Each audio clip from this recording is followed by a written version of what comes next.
मित्रों नमस्कार। मैं सुनील यादव आपके अपने इस यूट्यूब चैनल पे आप सभी का हार्दिक स्वागत और अभिनंदन करता हूं। मित्रों, आज जो कहानी लेके आया हूं बिल्कुल सच्ची घटना है और यह सच्ची कहानी जो है उत्तर प्रदेश के गोरखपुर जिले के अशोक नगर कॉलोनी है जो शाहपुर क्षेत्र में पड़ता है। वहां की ये घटना है जहां एक बहुत ही प्रतिष्ठित यादव परिवार रहता है। उस कॉलोनी में उस यादव परिवार को लोग बहुत सम्मानित और बहुत ही जो कहा जाए कि उस घर के जितने भी सदस्य थे सभी सफल थे। मतलब अगर सफलता के मामले में कहा जाए तो उस परिवार के सभी सदस्य जो सफल थे और अच्छे पद पे थे, सभी लोग सेटल थे। तो इसलिए उस कॉलोनी में सभी लोग जो है उनकी बहुत इज्जत किया करते थे, बहुत सम्मान देते थे। उस यादव परिवार में दो भाई होते हैं। बड़े भाई राजकुमार यादव जो पुलिस विभाग में इंस्पेक्टर के पद पर होते हैं और छोटे भाई जिनका नाम ओम प्रकाश यादव होता है वह एक डॉक्टर होते हैं। जो ओम प्रकाश यादव डॉक्टर होते हैं, जो घर का मरम्मत या कंस्ट्रक्शन जो भी है वह उनके जिम्मे था, वह उनको करवाना था। वो करवा भी रहे थे। हुआ यूं कि एक दिन जो मरम्मत का कार्य चल रहा था, जो भी मिस्त्री और मजदूर लगे हुए थे प्रतिदिन आते थे बिल्कुल 9 बजे से और शाम 6 बजे तक वो काम करते थे, फिर अपने घर चले जाते थे। प्रतिदिन की दिनचर्या यही थी और डॉक्टर साहब भी बिल्कुल सुबह जग जाते थे क्योंकि उनको क्लिनिक पे जाना था, मरीजों को देखना था, लोगों की सेवा करना था। बहुत ही सामाजिक भी थे वो। एक दिन की बात है, वह सुबह बहुत देर तक सो गए। लगभग देखने में सबको यही लगा, जो भी मजदूर और मिस्त्री 9 बजे पहुंचे, 9 बजे के पहले ही पहुंचे, तो उनको लगा कि डॉक्टर साहब आज इतनी देर तक क्यों सो गए भाई। प्रतिदिन जो है वो जल्दी जग जाते हैं, हम लोगों को जो भी बताना होता बता देते कि यहाँ से ये करिए, वहाँ से वो करिए, ये काम करना है, वो काम करना है। उसके बाद फिर वो अपना नहाते हैं, तैयार होते हैं, फिर क्लिनिक पे जाते हैं, फिर सीधे वो शाम को आते हैं। यह बात धीरे धीरे मजदूर और मिस्त्री में बातें सब कर रहे थे आपस में कि ऐसा कैसे हो रहा है, कहीं से कोई आवाज़ नहीं आ रही है। अगर सो रहे हैं तो कम से कम उनकी पत्नी जो है वो तो जाग गई होंगी, उनकी भी आवाज़ नहीं आ रही है, कोई हलचल नहीं है पूरे घर में। फिर सब आपस में बात करके जाते हैं, दरवाजे पे दरवाज़ा खटखटाते हैं, कोई प्रतिक्रिया नहीं है, कोई आवाज़ नहीं है। फिर मिस्त्री और मजदूर मिल के धक्का देते हैं दरवाजे पे धक्का देते हैं हल्का सा, दरवाज़ा खुल जाता था। उनके सामने जो नज़रों के सामने जो पड़ा हुआ था वह एक लाश, और वह लाश डॉक्टर ओम प्रकाश यादव जो बिल्कुल लहूलुहान बेड पे पड़े हुए थे। सर से बिल्कुल खून निकल रहा था, वह खून बिल्कुल फर्श पे भी पड़ा हुआ था। सब नज़दीक जाते हैं, देखते हैं, चीखने चिल्लाने लगते हैं सब। उसी में दौड़ा दौड़ा एक मजदूर जो है नीचे की तरफ भागता है लोगों को बताने कि ऐसा हो गया है। तब तक उन लोगों की नज़र जो है, जो वहाँ पे थे, उनकी नज़र ओम प्रकाश के बगल में जाती है। जो उनका एक बेटा था जिसका नाम नितिन यादव था, जिसकी उम्र 4 वर्ष थी, उसका भी शव वहाँ पे पड़ा था। देख के बिल्कुल सभी लोग हैरान हो गए, चिल्लाने लगे। अब भागते भागते जो है मजदूर नीचे की तरफ जाता है लोगों को बताने, जो उनके फैमिली मेम्बर होते हैं, बताता है। और उसी में से किसी ने जो है पुलिस को सूचना दी, जो शाहपुर थाने की पुलिस वहाँ पहुँच गई। पुलिस पहुँचते ही अपना जांच वगैरह करना शुरू कर दिया, उस स्थान को जो है सील कर दिया। सील करने के बाद दोनों लाश जो है पोस्टमार्टम के लिए भेज दिया। तब तक घर के किसी सदस्य ने जो है ओम प्रकाश यादव के बड़े भाई जो राजकुमार यादव इंस्पेक्टर होते हैं, वह बलरामपुर जिले के अतरौला थाने में तैनात होते हैं। जब ये बात उनको पता चलती है कि उनके भाई की डेथ हो गई है, हत्या हो गई है, बिल्कुल सदमे में पहुंच जाते हैं। सोचने लगते हैं कि क्या करूं, अब मेरा भाई जो है अब नहीं रहा। फिर वहाँ से वह किसी भी तरीके से गोरखपुर के लिए रवाना होते हैं। गोरखपुर आते हैं, देखते हैं वो भी। और मैंने आपको बताया नहीं कि जो ये ओम प्रकाश यादव और नितिन की लाश जहाँ पे पड़ी थी, वह बगल में एक रूम था। उस रूम के अंदर से खटखटाने की आवाज़ आ रही थी। जो मजदूर थे, जब सभी इकट्ठा हुए, वहाँ पे फैमिली मेंबर भी इकट्ठा हुए, तो दरवाज़ा जैसे ही खोलते हैं, तैसे ही जो अर्चना यादव होती हैं, बिल्कुल बदहवास चिल्ला के रोते गाते ओम प्रकाश यादव के ऊपर उनका शो होता है, लिपट के रोने लगती हैं, बिल्कुल बेहोश हो जाती हैं रोते रोते, बहुत रोती हैं। फिर जो राजकुमार यादव होते हैं, ये आते हैं, और जो अर्चना यादव के पिताजी दीपचंद यादव जिनका नाम होता है, वह लखनऊ में सीएम कार्यालय में पीएसएससी में तैनात थे, जो वहाँ की सुरक्षा व्यवस्था में उनकी ड्यूटी लगी हुई थी, वहाँ ड्यूटी कर रहे थे। वह मूल निवासी जो है गाजीपुर के थे, गाजीपुर उनका घर था, लेकिन वह अपने अच्छे कर्तव्यों से, अपने कार्यों से वह लखनऊ में शिफ्ट हो गए। लखनऊ में वहाँ से सीएम कार्यालय से वो फ़ोन करवाते हैं, गोरखपुर पुलिस के जो उच्चाधिकारी होते हैं, एसपी डीएसपी जो भी होते हैं, सबके पास कॉल आता है सीएम ऑफिस से। अब बिल्कुल पुलिस महकमे में हड़कंप मच गया कि भाई ये तो सीएम, जाहिर सी बात है सीएम ऑफिस से अगर फ़ोन आ गया तो बात बहुत बड़ी है, किसी भी तरीके से मैटर को सॉल्व करना है। अब मैटर को सॉल्व करने के लिए पुलिस उस जगह को सील की हुई थी, और जो पोस्टमार्टम के लिए ओम प्रकाश यादव और नितिन की लाश को जो पोस्टमार्टम के लिए भिजवा दिया, उस स्थान को सील करके जांच पड़ताल शुरू कर दिया। लूटपाट, जो भी जेवर हैं, मोबाइल है, पैसा है, ये सब भी लूटा गया था वहाँ पे। उनकी पत्नी से पुलिस वाले कैसे पूछताछ करें, वो तो बिल्कुल उस कंडीशन में नहीं थी, बिल्कुल बदहवास थी। फिर पुलिस सोचती है कि भाई अगर लूट हुआ है तो दरवाजे का जो कुंडी था वो अंदर से लॉक था। जब मजदूर सब बताया कि जो अंदर से जो धक्का दिए तो अंदर से बंद था, तो कोई लूटेगा तो जाहिर सी बात है वो बाहर से ही बंद करेगा या फिर बंद ही नहीं करेगा। तो यहाँ पुलिस को थोड़ा सा संदेह होता है कि लग रहा है कि कंस्ट्रक्शन का काम चल रहा है, और अगर लूटपाट हुआ है, इतनी बड़ी वारदात को अंजाम दिया गया है, तो जाहिर सी बात है कोई जानने वाला ही होगा। हुआ यूं कि जो मजदूर हैं, बारी बारी से सबसे पुलिस जो है मजदूरों को उठा उठा पूछती थी, उठा के लेके जाके थाने पे, लेकिन कोई वैसा जो पुख्ता सबूत है नहीं मिला। फिर घर के सदस्य जो ओम प्रकाश यादव की माँ होती हैं, जिनका नाम बागेश्वरी देवी होता है, बागेश्वरी देवी से पूछताछ होती है। तब एक मामला सामने आता है कि ओम प्रकाश यादव की शादी जो है ये दूसरी शादी थी, और पहली शादी जो है 2007 में सिंगापुर की रहने वाली एक लड़की से हुआ। जो लड़की का परिवार पहले गोरखपुर में ही रहता था, लेकिन गोरखपुर से वह सिंगापुर शिफ्ट हो गए, काम के सिलसिले में गए और वहीं के होके रह गए। तो पहले तो लड़की गोरखपुर में ही रहती थी, लेकिन जब सिंगापुर गई तो वहाँ का चाल चलन, उस वेशभूषा में, उस माहौल में हुआ रही, और जब ओम प्रकाश के साथ शादी हुई, यहाँ आई, तो यहाँ उसको अच्छा नहीं लग रहा था, वो माहौल नहीं उसको मिल पा रहा था। फिर वह जो है लड़की थी, और सिंगापुर में जो है बैंक में काम करती थी। जब शादी हो गई तो यहाँ चली आई। फिर जब नहीं बना, नहीं उसको अच्छा लगा, तो वह ओम प्रकाश यादव को छोड़ के फिर सिंगापुर चली गई, और सिंगापुर गई तो फिर लगी वो बैंक में नौकरी करने। 2009 में अर्चना और ओम प्रकाश की शादी हुई। यह शादी पहले जो है दीपचंद यादव अच्छे से जांच पड़ताल किए, भाई वो भी नौकरी कर रहे थे और अच्छे परिवार से ताल्लुक़ रखते थे।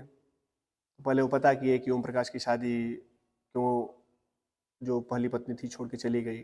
जब पता किए, सही लगा उनको, भाई डॉक्टर हैं, कमाई भी अच्छी हो जाती है, ठीक ठाक हैं, तो अपनी लड़की जो है अर्चना यादव की शादी इनसे तय कर देते हैं, और इनकी शादी 2009 में हो जाती है। 2009 में शादी होती है, और 2012 में बेटे का जन्म होता है, जिसका नाम नितिन, मैंने बताया था आपको, नितिन नाम। 2012 में बेटा पैदा होता है, और 2015 में ये दोनों अलग अलग रहने लगते हैं। अलग अलग ऐसा नहीं कि घर से कहीं दूर रहते हैं, एक ही घर में लेकिन रूम अलग अलग होता है। धीरे धीरे परिवार में जो है कलह पैदा होने लगा, जैसे कि खाना वगैरह ज़्यादा बनाना था, काम करना अधिक था, तो अर्चना को ये सब अच्छा नहीं लगता था। वो ओम प्रकाश को कहती थी कि मुझे लेकर आप अलग रहिए, आप अलग हो जाइए, मैं इतने लोगों का काम नहीं कर पाऊंगी, इतने लोगों का खाना नहीं बना पाऊंगी, मुझे बहुत काम करना पड़ता है, मैं नहीं झेल पाऊंगी। तो ओम प्रकाश यादव बार बार उसको मना करते थे कि जिस माँ ने मुझे पाला, जिस भाई ने मेरा सपोर्ट किया, आज अगर मैं डॉक्टर हूँ तो आज मेरी माँ और मेरे भाई, मेरी फैमिली का ही देन है कि आज मैं डॉक्टर हूँ, अच्छी जगह हूँ। वो मना करते थे, उनको नहीं अच्छा लगता था अलग होना, परिवार से अलग होना। यह बात जो है वो अपनी माता से, जो बागेश्वरी देवी होती हैं, उनसे कहते हैं, तो फैमिली के लोग जो हैं, उनके भाई और उनकी माता लोग कहते हैं कि ठीक है, अगर उसकी यही इच्छा है तो क्या करना है, ऊपर वाले फ्लोर पे रह लो, तुम लोग अलग ही रहो, अगर उसकी यही इच्छा है। तो अलग रहने लगे। धीरे धीरे जो है ये अर्चना और ओम प्रकाश दोनों अलग अलग रूम में सोते थे, एक साथ नहीं सोते थे। जो अर्चना यादव होती हैं, अर्चना यादव की दोस्ती एक शख्स से होती है, जिस शख्स का नाम अजय यादव होता है। वह जिला पंचायत सदस्य और प्राइमरी टीचर भी होता है, जो रहने वाला है फिरोजाबाद के स्वामी नगर का रहने वाला था। फेसबुक के माध्यम से दोस्ती हुई, घंटों बातें होती थी, मिलना जुलना होता था। वो कभी कभी ऐसा भी होता था कि जब ओम प्रकाश यादव नहीं रहते थे, कई दिनों के लिए अगर बाहर चले जाते थे, अर्चना अपने प्रेमी अजय को घर पे बुला लिया करती थी और भाई या जो भी दूर का रिश्तेदार बताती थी, क्योंकि अलग रह रही थी, बाकी फैमिली वाले नीचे रहते थे, तो भाई होगा कोई, कौन पहचान रहा, दूर का रिश्तेदार बोल रही है। रात को एक ही कमरे में सोते थे सब और शारीरिक संबंध भी बनाते थे। यह बात धीरे धीरे जब ओम प्रकाश यादव को पता चली, तो ओम प्रकाश यादव को नागवार गुजरी और ओम प्रकाश यादव ने मना किया अर्चना को कि उस आदमी को घर पे बुलाया ना करो, चाहे कोई भी हो, चाहे तुम्हारा रिश्तेदार हो, मैं नहीं जान रहा हूँ, तुम्हारे पिताजी को, तुम्हारे भाई को, तुम्हारी बहन को जान रहा हूँ, मैं उसको नहीं जान रहा हूँ कौन है, उसको मत बुलाया करो। यह बात जो है अर्चना को अच्छी नहीं लगी। कभी कभी अर्चना जो है अपने मायका करने के बहाने कि हाँ मम्मी के घर जा रहे हैं, पापा के घर जा रहे हैं, वो लखनऊ जाती थी, क्योंकि लखनऊ में ही उसका मायका समझ लीजिए था। पापा और मम्मी से मिलने के बहाना जाया करती थी। और वहाँ अजय यादव पहले से होता था, वो रूम लेके सब समय व्यतीत करते थे वहाँ पे। फिर वहाँ से वह घर आती थी यहाँ गोरखपुर। अब धीरे धीरे मामला इतना बढ़ गया कि उसने शादी करने का दबाव बनाने लगा अजय यादव पे, वो जो अर्चना थी, कि मैं तुमसे शादी करूंगी। अजय यादव भी पहले सोचा विचारा, फिर तैयार हो गया। 20 जनवरी 2016 को कहीं पे शादी का कार्यक्रम था और वहाँ पे पूरी फैमिली को जाना था, और पूरी फैमिली के लोग जाने के लिए तैयार थे, लेकिन अर्चना यादव ने बहाना किया कि मेरे पेट में दर्द है, मेरी तबीयत सही नहीं है, मैं नहीं जा पाऊंगी। तो ओम प्रकाश ने सोचा भाई पत्नी है और तबीयत इसकी सही नहीं है तो ये घर पे रहे, कोई बात नहीं, घर पे रहे। बच्चे को लेकर सभी लोग चले गए और इधर अर्चना अपने प्रेमी अजय यादव से बात कर रही थी।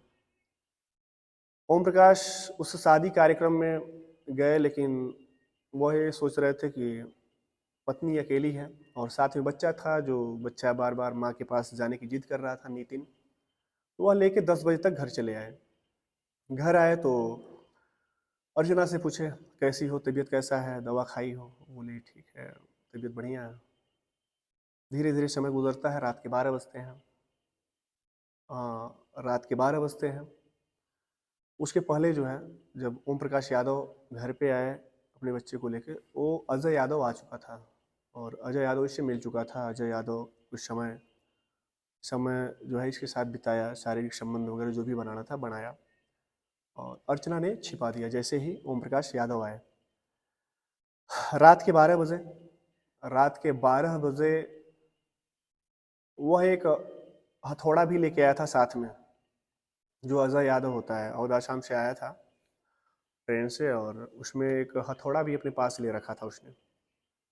जैसे ही रात के 12 बजते हैं, अर्चना उसको कहती है कि अब इसका काम तमाम करना है, बहुत हो गया, मैं नहीं रह पाऊंगी। वह आओ न ताओ ओम प्रकाश के कमरे में जाता है और बिल्कुल सर पे हथौड़े से वार करता है, और तुरंत जो है ओम प्रकाश की मृत्यु हो जाती है। ओम प्रकाश बिल्कुल मृत अवस्था में हो जाते हैं, लगता है ब्लड निकलने। तब तक जो मुँह से आवाज़ निकलती है ओम प्रकाश की, वह सुनकर जो है बच्चा भी जग जाता है। बच्चा देख लेता है। तब तक अर्चना कहती है अजय से अब इसको भी मार दो। वो कहता नहीं यार, ये तो आपका बेटा है, मैं कैसे मारूं। वो बोली अगर नहीं मारोगे तो ये कल सुबह होते ही अपनी दादी को सारी बातें बता देगा, क्योंकि ये देख गया है। उसके बाद दोनों मिलके जो है, वो अजय यादव मना कर रहा था, लेकिन खुद अर्चना ने उसे मार दिया। अपने ही पेट से पैदा किया हुआ बेटे को, जो एक माँ अर्चना यादव, उसकी जान ले लेती है, मार देती है। अब उसके बाद ये जो सारा अंजाम हुआ, सारी घटनाएं हुई, इसको यह लूटपाट में दर्शाना चाहते थे कि ये लूटपाट हुआ है। वह मारने के बाद भी, अपने पति और बेटे को मारने मरवाने के बाद भी अपने प्रेमी से संबंध बनाती है। घंटों समय सब व्यतीत करते हैं। बिल्कुल सुबह मौका देखते ही उसको घर से बाहर निकालती है और कहती है कि मुझे एक रूम में बंद कर दो और तुम निकल जाओ सारा सामान लेके, और दरवाज़ा मैं अंदर से जो भी है कर दूंगी। वह तो चला गया। अब सुबह जो भी मैंने आपको बताया, ये सारी घटनाएं हुई। तो जब पुलिस कड़ाई से पूछताछ की, तभी तो पता चला, नहीं तो ऐसे तो पता नहीं चलता कि ये घटना का अंजाम किसने किया, और लूटपाट तक ही सीमित रहता है। हमेशा सबके दिमाग में यही रहता कि आखिर लूटपाट हुआ तो दरवाज़ा अंदर से बंद था, बेटे को कौन मारा, क्यों मारा। तो इस पूरी घटना को अंजाम देने वाले अजय यादव और अर्चना यादव, जो अजय यादव फिरोजाबाद का रहने वाला और अर्चना यहाँ गोरखपुर की, फेसबुक से प्रेम हुआ और इतने बड़े घटना को सब अंजाम दे दिए। फिर यह मामला कोर्ट में जाता है, गोरखपुर सेशन कोर्ट में, और वहाँ पे डेट वगैरह चलती है।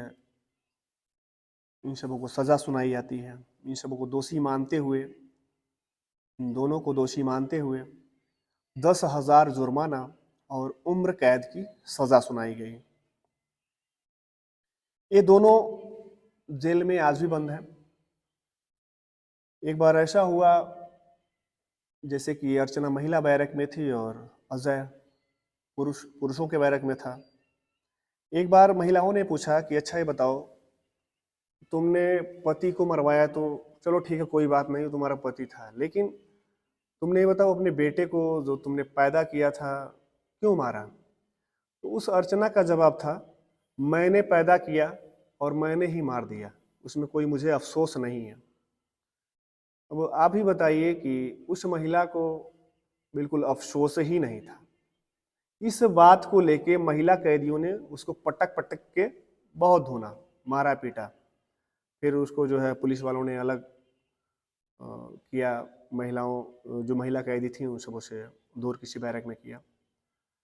सुनने में ये भी आया कि एक बार उसने अपने वकील से यह जो है प्रार्थना पत्र भी लिखवाया था, जो भी पुलिस के उच्चाधिकारी थे उनसे, जो भी जेल के जेलर थे, कि अजय यादव और इसको जो अर्चना यादव होती है मिलने के लिए बिल्कुल आदेश दिया जाए कि वो मिल सकें, और इतना भी अगर हो सकता है कि एक साथ रह सके, इसके लिए भी उसने आवेदन किया था। लेकिन हुआ यूं, ये दोनों शादीशुदा नहीं थे।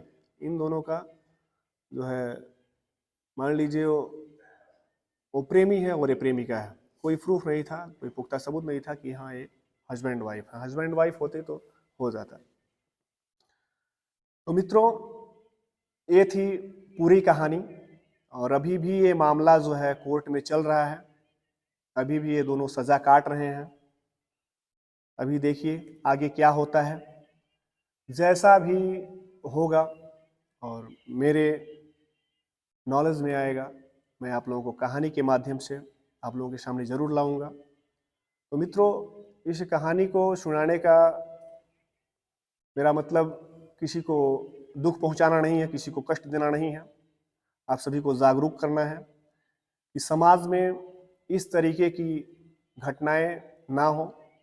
इतना भी अपने मन को और अपने आप को, अपने आपे को नहीं खोना चाहिए कि इतनी बड़ी घटना का अंजाम दिया जाए। ये सही नहीं है। इसी के साथ आप सभी को मेरा नमस्कार।